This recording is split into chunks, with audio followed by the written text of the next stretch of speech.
20 дена пред започнувањето на изборната кампања, стартува забраната за јавни настани по повод почеток на изградба или пуштање во употреба на патишта, водоводи, спортски игралишта, училишта, градинки и други објекти градени со средства од буџет или од јавни фондови.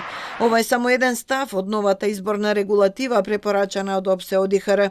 Се засилуваат и другите ограничувања што важат за предизборниот период, како што е забрана за објавување огласи за вработување, забрана за искористување на службените активности за изборно представување или употреба на службените профили на социјалните мрежи за промоција или дискредитирање на учесниците во изборите.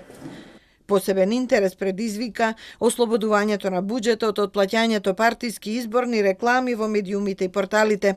Во 2018 партиите се договорија да си поделат сума од 2 евра по запишан избирач, или речиси 4 милиони евра според формулата, 45% за првите 2 владеачки партии, исто толку за првите 2 опозицијски партии, 7% за парламентарните партии и 3% за останатите.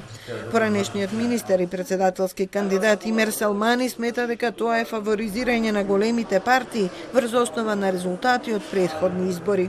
Не е седно дали вие ќе имате медиумска поддршка од државата или сами ќе си ставите во джеп раката, ќе си обезбедите пари, ќе си обезбедите донации, спонзорство. Ако остане ваков законот, без тие измени кои што вие ги спомнавте и без таа некоја нова поделба евентуално, големите политички партии пак ќе го имат примато, значи во стартната позиција, пак ќе си ги поделат и минутите за презентирање, меѓутоа и парите од изборните резултати.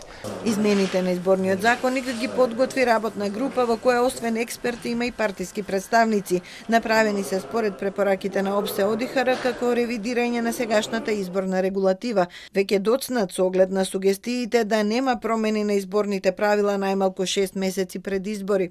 Министерството за правда ги испрати до владата, доколку таа ги прифати, одат во собрание на финално усвојување.